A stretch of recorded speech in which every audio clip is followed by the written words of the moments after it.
Hello, it's Lisa Jane here, and thank you so much for joining Yummy Mummy podcast.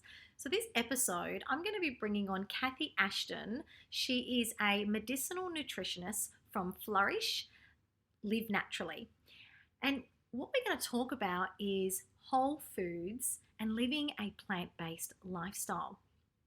See, this week it's school holidays, and I started a campaign putting up photos on Insta stories and Facebook stories of child friendly plant based meals and inspiring you to eliminate animal produce and oils to help you live a more delicious lifestyle. So, today's episode, Kathy's going to talk about what is whole foods and what isn't when it comes to plant based lifestyle. She's going to give us a few little tips to help you transition into a plant-based lifestyle. And also, we're going to talk a little bit about the science behind it as well. We're going to help you understand why chronic illness forms over time, but ways to heal your body as well. She is an absolute delight, lots of knowledge, and I hope you enjoy this as much as I have enjoyed creating it.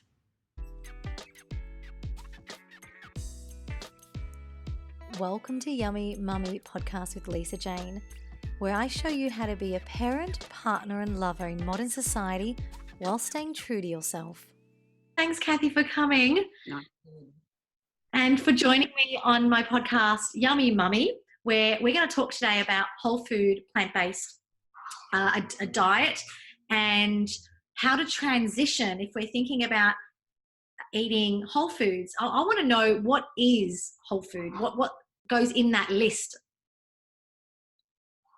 So basically the definition, most people would see the definition as a whole food as being something that is minimally processed and does not contain preservatives or additives or extracts or, artificial sweeteners, artificial, any sort of chemical thing. So it's a whole food. The food has been all it's done, preferably, is it's been picked and maybe washed. And then that is what we would classify as a whole food. So the whole food is in all areas. So it's not just fruit and vegetables. But some people will say that, a piece of steak is a whole food because it's been minimally processed. I'm not sure if I agree with that. But, where I sit is from fruits and vegetables, basically nuts and seeds and legumes and things like that. I would classify as a whole food. Okay, cool. So that's its definition. Yeah. So, and whole foods is very different to sort of whole food plant-based. So when it's plant-based, what you're then looking at is that the majority or all your nutrients are coming from the plant world.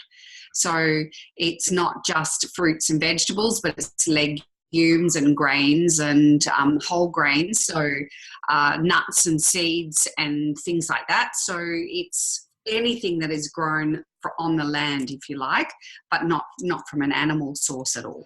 So I live in a whole food plant-based world, and I would not classify oils as a whole food because they're highly processed. Even if they've been the oil has been extracted by cold extraction or anything like that, it's still not a whole food. The olive is the whole food, as is the macadamia nut or the walnut or anything else, but not the oil of that particular thing, because there's no such thing as an oil tree, right? So you can't go out to your backyard and there's a tree standing there with, laden with olive oil bottles. It's not what I would call a whole food. So a whole food is that, yes, there's an olive tree in your backyard and you can actually go and collect that, and you've got to realize that oil does not, like if it's been olive oil, it actually hasn't got the fiber attached to it. All the fiber has been squeezed out of it, and now you've got not a whole food, you've just got the oil part of it, so you don't have all of that fiber. So you can eat an olive, as far as I'm concerned, just not an olive oil.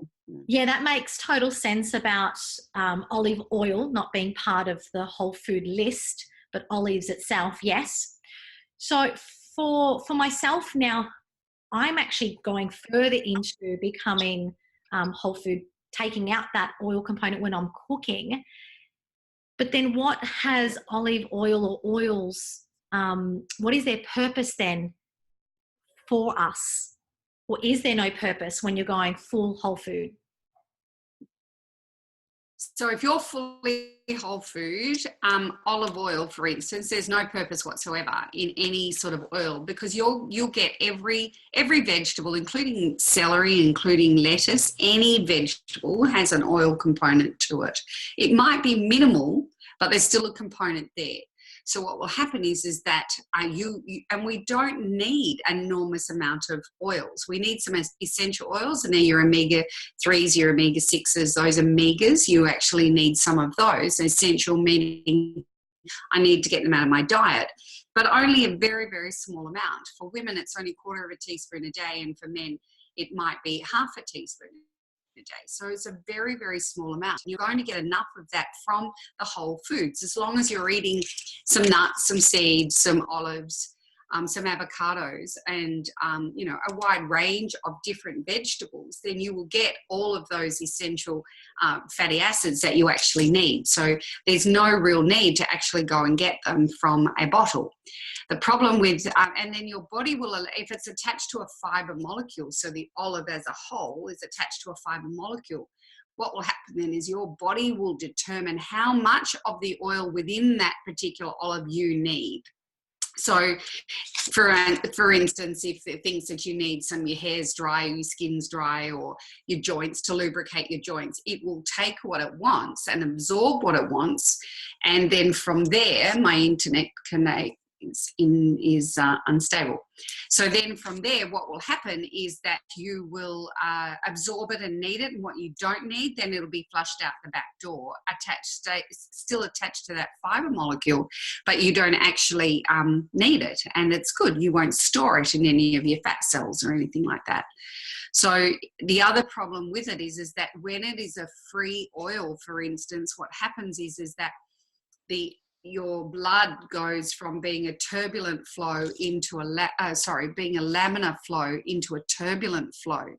So what that means is, instead of your blood whooshing around your body as it should do and not touching any of the artery walls, it begins to balloon around. So it goes really slowly around your body. Your artery walls, the nitric oxide in that your epithelial cells actually makes, is inhibited. So those arteries become smaller. Instead of being wide, they become smaller. And now that turbulent flow damages those epithelial cells that are actually forming the artery walls. And now we have the beginning of atherosclerosis, or hardening of the arteries, or laying down a plaque on the arteries, because you have micro damage on those artery walls. And so your body will start laying down cholesterol to fix it. Does that make sense? Like a Band-Aid.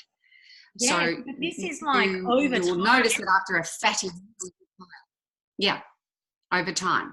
So after every fatty meal, everyone's tired. So if you think about Christmas Day being probably the fattiest of our meals, right? Where we eat everything and anything and everything goes, and you've got the most luscious of everything that's happening on Christmas Day.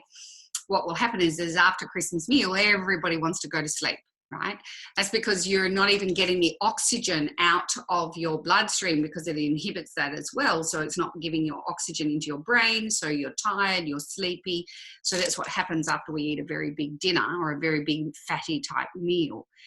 Whereas if you take out all the oil and you're not eating the oil, then your body's still able to take out all the oxygen, get the oxygen into the brain. Your arteries are still wide. You've still got this beautiful laminar flow, and all you feel is energized. You don't feel, and energy is what we want to feel after we've eaten, not sleepy. Does that make sense? Yeah, I love that. It's just now I'm thinking about all those times around Christmas, because I was one of those people that would always fall asleep after eating, and my family always thought that I was trying to get away from washing the dishes, but I was really exhausted, and I would go to sleep for a couple of hours too. Now I haven't say stopped. I'd say I've probably stopped since yesterday. But I was slowly taking away. I stopped cooking with oil completely. Didn't want to cook with it. but then I was still using like Yeah. flaxseed oil in my salads. And then a friend of mine gave me a really good quality olive oil, so I'll use that in some of the salads as well. Coconut oil as well. Why? For what reason? Well, I was For what putting it in reason? my, well, I'm ethnic, so my background is like, we have Greek salads, we have Italian salads, so we're just so used to doing the oil and the vinegar in our salads. Yes. So you're saying that no, I don't need it anymore. No, you don't need it anymore. So I hear that argument all the time. Everybody talks to me about that, and and then the catch cry is yes, I'm Italian or I'm Greek, and olive oil. We bathe in it if we could. But and what about the Mediterranean diet? Because it's very high in olive oil. Well, it's actually not. The original Mediterranean diet was based around 2 teaspoons to 1 tablespoon per person, and we in the Western world tend to go a little bit is good, so a lot must be better. So now we pour olive oil. We do the Jamie Oliver thing over every meal. We pour it thinking it's going to be more luscious and more beautiful and more delicious. But in actual fact, it's not, because if you actually get a big tablespoon of olive oil and drink that, that's not overly fabulous. It's usually because it's poured over something else, and people say that it's a carrier of it. But if you kind of think about what is, say, for instance, you go to the fish and chip shop and you get chips. They're great whilst they're hot, but they're horrid when they're cold because they're all gluppy in your mouth, and that feel in your mouth is eating through all of that congealed fat, basically. And you can feel it. It sticks inside your mouth, and you can just, it's horrible. Whereas if you just get potatoes and you bake them in the oven, or you get some potatoes and you eat them do them in an air fryer, and you don't use oil, you can eat them hot, you can eat them cold, and they're still just as delicious, because potatoes in themselves are an incredibly delicious, sweet thing to actually eat. So it tastes fantastic. But it's when you add all that oil to it, I say you turn it into a donut. So because oil and fat together is mixed together is a donut, and that's why people put on weight. If you look at the epidemiological studies to people where they are all using high amounts of fat, so the American diet, the Australian standard diet, everyone's dying of cardiovascular disease, right? And when they're pouring olive oil over everything, the UK, all dying of cardiovascular disease. If you go to countries like Greece, it's all changed a lot since, when you look at it, it's changed what people are dying of more, because they're getting away from their heritage diets. Because if you actually look at a Greek diet or an Italian diet, they're really high. Yes, they might have had some fat in it, but they're very, very, very, very high in vegetables. Higher in vegetables than anything else. And they don't, if you go back into oil was used sparingly, really sparingly, and we're not doing that. We're now using it on everything. Over a salad, the whole thing about a salad is to eat the veggies. That's why we eat a salad, because the salad is delicious. The lettuce and the tomatoes and the cucumbers, delicious. So why would you put olive oil all over them? You're hiding and masking the flavour. So I have a fantastic recipe in my recipe book, which is just the most delicious vinaigrette, but it's not made with olive oil, and you just don't need it. And it's delicious. No one knows that I haven't got oil in it. That's great. Well, I'll put up the link for that book. What's it called? It's called My Healing Kitchen, and you can either go from Flourish, find it on Flourish Live Naturally, or you'll actually find it from yourself, your link. So it's called My Healing Kitchen, and it's all about not using oil for anything, and you just don't need it. You just don't need it. It's great. Yeah, so it's a good way to start. I mean, if people wanted to go on. Oh, I'm definitely going to be making that, and then I'll be blogging about it and letting people know, because I think what's happened is, I'm first generation here in Australia, and I think what's happened when my grandparents came here, it was so accessible to get these amazing products. I mean, produce. My grandparents were out in the fields. I think my grandmother was raised in a corn field. My grandfather was a shepherd's boy. So when they came to Australia, they had an abundance of markets and so much at their fingertips that I think that what happens is it's like a kid in a candy shop. It's like, oh, and so what would happen? We would get, now we'd probably text each other, but back then you'd get the phone call or the people down the street would come and tell you, oh, the olive oil's on special, and they'll be buying drums to bring it home. And it still happens now with other things that are on special. But yeah, I know what you mean now with the whole, going crazy with the olive oil, like Jamie Oliver, but also just the feeling of what if we never had this as a child. Now that we're adults, we can have this, and what if we don't have it ever again? But it's how do we educate the But that's not the case. Yeah, it's just not the case. Food is in abundance. So it's used to be used, people would, it's the same as eating animals, right? So I eat a whole food plant-based diet. And, but, when people say, yes, but we're designed to eat animals, yeah, sure, but not 3 times a day. Because if you go, and the argument is, oh, but paleo man ate animals and, we're meant to do these sorts of things. But the fact of the matter is they didn't have a refrigerator. They didn't have a Safeways down the road. And they weren't eating it all the time. They were only eating it when they caught it. And it was generally caught around high days and holidays.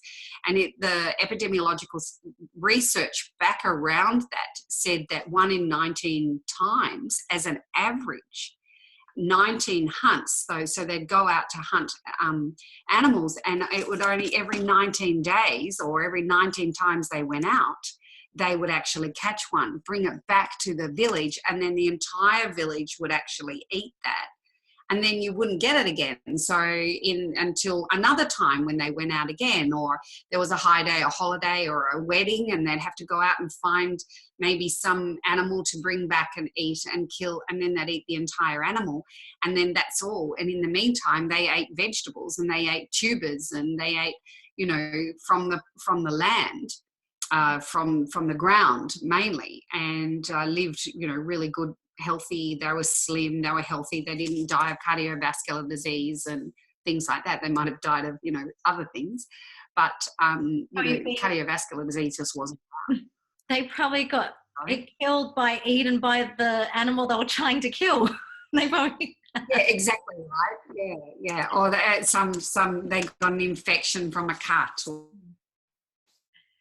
there was all of those sorts of things that caused the problems. But it's in my book where I sit, it's a fairly false argument to be saying to be eating meat 3 times a day. It's just not on.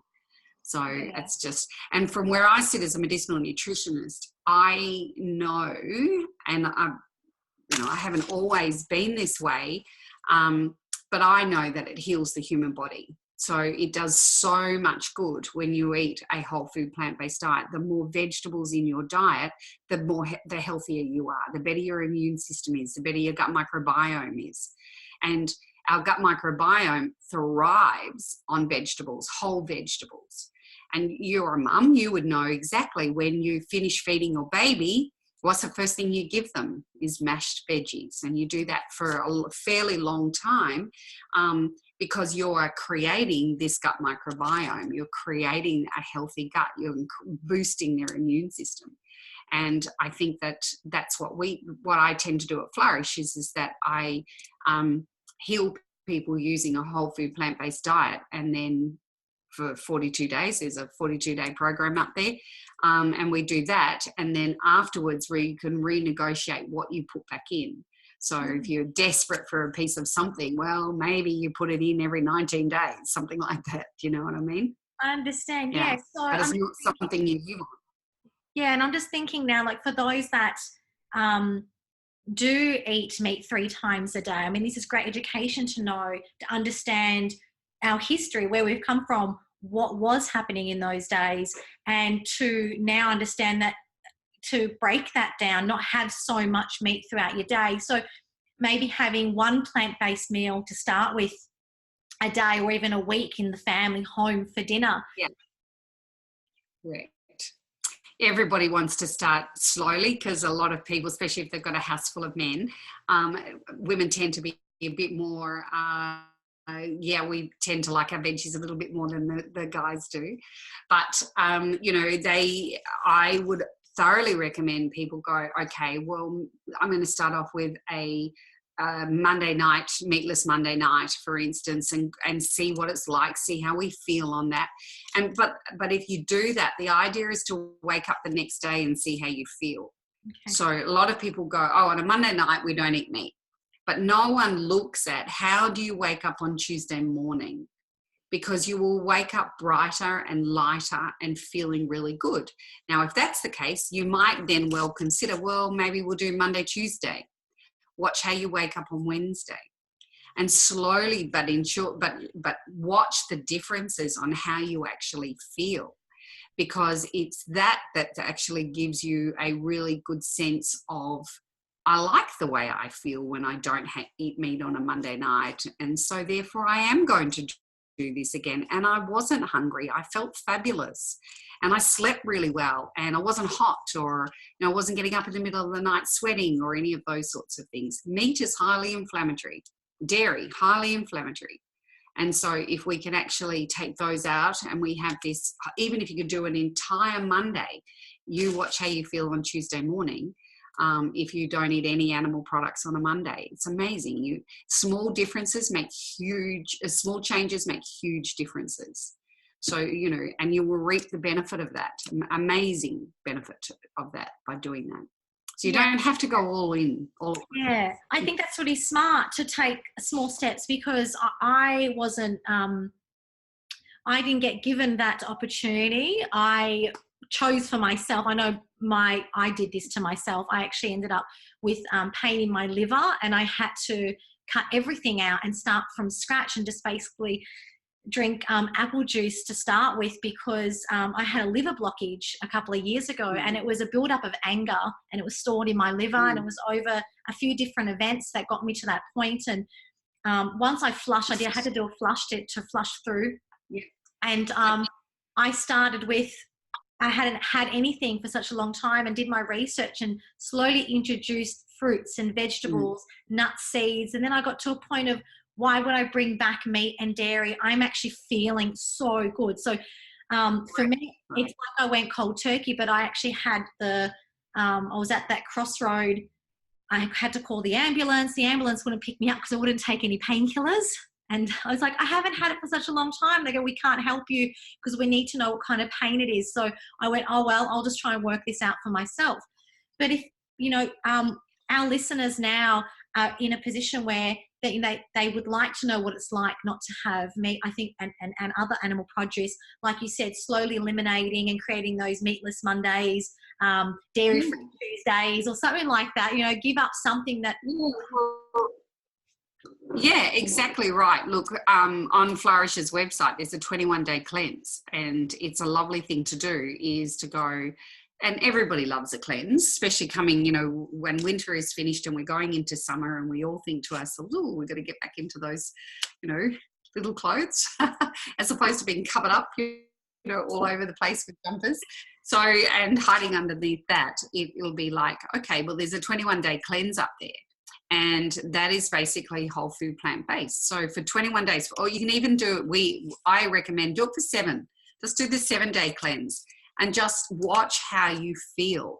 And that's the whole thing. Most people will do a cleanse, but they're not taking into consideration, like at the end of the cleanse, how do I feel? What does my gut feel like? What's my bloating happening? What are my bathroom habits? How have they changed? How does my stomach feel? How am I sleeping?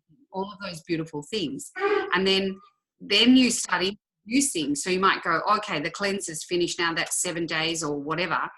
And I'm now going to go, I'm going to go out. I'm going to have a piece of fish. Well, what happened when you ate that piece of fish? Or I'm going to have a piece of steak.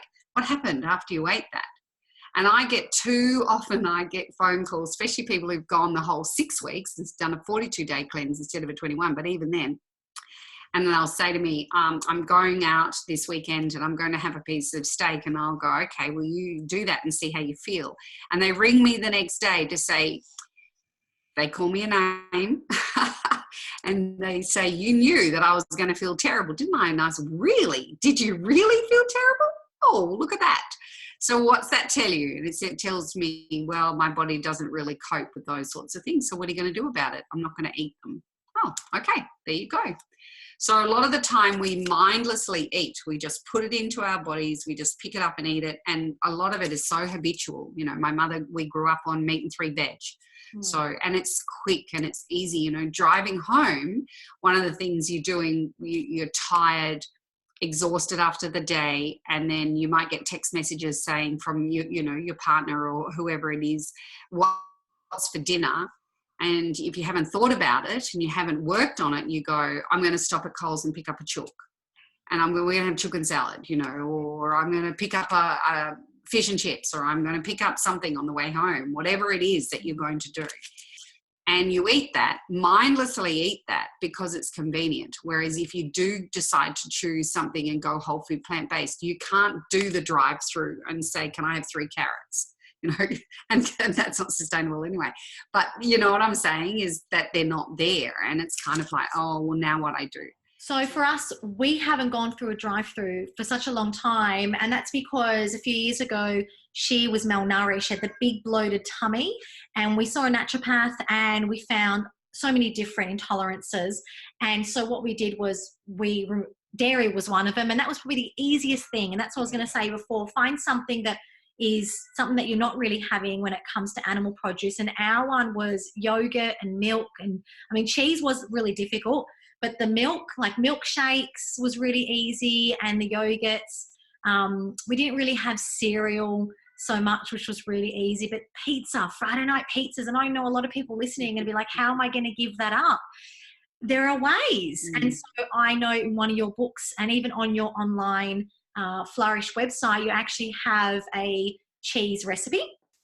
There's so many beautiful, look, we're so lucky now. More and more of the world is looking at going whole food plant-based. And so they are beginning to create all sorts of, years ago, you couldn't get anything. There's no such thing as coconut yogurt, for instance. Yeah, because that's what I was saying. So I felt like I didn't have enough variety at my fingertips when I started out. So for those that are starting out, yes, at the beginning, you are going to feel like you're eating the same kind of foods all the time. But as you start to educate yourself and you meet new people and you find all these amazing websites and books, you'll start to use other, like my pantry is filled with so many different seeds and nuts, and I now have nutritional yeast, and I'm like, wow, that's fantastic.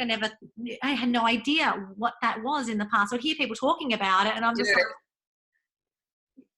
it's interesting what you were saying about people going slowly. So a lot of people that I see, they, you know, are addicted to milk, for instance. So one of the really easy things to do with that is to go, you know, a quarter of an almond, because, you know, I hate almond milk, it tastes terrible. Do a quarter almond milk, your normal milk, and do that for 2 days, and then go half, and then go 3/4. And slowly, because a lot of these new flavors are acquired. And the more you start using it, the better it will start tasting. So, you know, for instance, if you're a skinny milk in your cup of tea, rice milk is the best alternative for that. And because it's of the same consistency, and it doesn't, you know, it's sort of watery, very much like skinny milk is, but it doesn't have the same inflammatory profile, for instance. So it's so much better for you to be able to do that. But often they are acquired, and it takes time to get used to eating coconut yogurt as opposed to normal. If you've got kids, mix the two together and eventually start cutting it out. And you will find over time and distance, you end up going way more whole food, plant-based, or vegetarian or vegan-based, whatever your word you want to use. And you don't want to go back and use the other, because the feeling within your own body is so sensational and you feel so healthy and well, and your kids stop getting snotty and getting colds and all of those sorts of things. So it's just slowly but surely, but start doing it. It's so much healthier for you. So and as you say, there's plenty of recipes up on Flourish. Yes, there is. And I'm going to put that link up there for everyone to have a look in the bio description of this episode. Yeah, Facebook, Instagram, we're on all of those things. I'm just now thinking about when you said almond milk, I'm really worried about that, because there is a lot of preservatives in it. When I look at the ingredients on some of the packages that Yeah. I see. So how do we know, like, if I make my own Yeah. almond milk, and I trust Yeah. It's a coconut really milk good a lot point. better. Yeah. It's a really good point. Just because it's vegan, just because it's plant-based does not mean it's healthy. And this is one of my really big fears at the moment is that they're bringing out all of these things, but if you actually look at the ingredients, it is a disaster, and it's not a whole food. Remembering that whole foods are minimal preservatives, minimal additives, minimal chemicals, and a lot of the time now what they're doing is using textured vegetable protein, or they're using all of these things that are pretty much chemicals in a box. And it's way worse than eating the whole food of an animal. Does that make sense? Because you're eating chemicals versus whatever it is. So not a good idea. You want to go watch what you're doing. But there are wonderful companies out there like Nutty Bruce for an almond milk point of view, or Almo, ALLMO. Now that's a wonderful, all it is almonds, and you can use it as a paste to make your own at home. So, it hasn't got all of the junk in it. It hasn't got all the preservatives. It hasn't got the carrageenan and all of these things that they're putting in it. And why they're putting it in is to give you the same mouth feel as milk. Well, if you want to go whole food plant-based, why do you want that anyway? Right? It's crazy. People want to go, I'm going to eat a burger that tastes like meat, but it's made out of veggies. Why? That's crazy, right? Eat a vegetable burger because it tastes like veggies. Yeah, if you want to eat a meat burger. It's mainly because people they think, okay, I want to try, I want to see what it's like not to eat animal produce, but they actually don't understand you've got to actually take away the whole idea of animal. So take away the whole idea of that burger. If you're going to do the burger, do a lentil burger, some sort of veggie burger, if that's going to be the case. But then again, it's not really whole food because you got to use oil to cook, and the breads might have a lot of preservatives in it because you're not making it yourself. So I definitely can understand how this can be quite tricky to some people that are first just learning about it. But like we said at the start, be simple.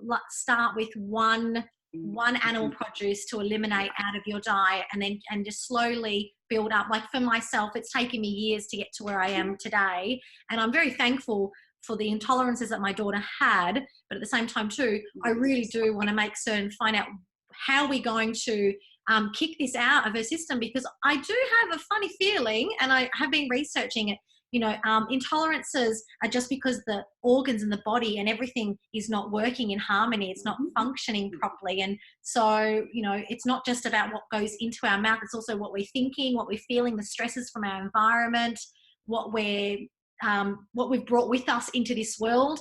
Lots of personal development as well. We're holistic beings, and a healing journey is a holistic approach. You have to get your gut microbiome healthy, but every thought that you have that is negative washes the body in negative chemicals, highly inflammatory chemicals. If the body is automatically inflamed or at a low level of inflammation, then you're setting up a disease process. So you do need to be, exactly what you're saying is, meditation or prayer, whatever it is that actually floats your boat to get your stress levels down. Really important. How do I keep my gut microbiome healthy? By eating plants. I can do that. And then if I've done that, then you go a long way to keeping a very healthy and happy body.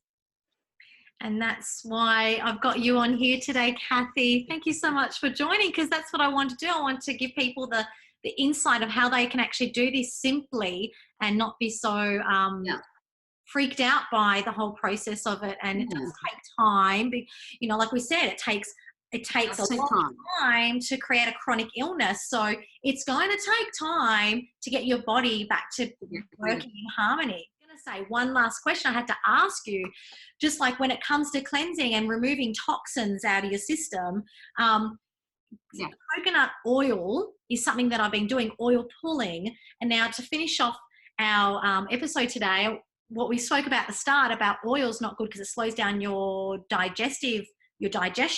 So what about when you do put it on your skin or in your mouth? Is that going to affect your digestion?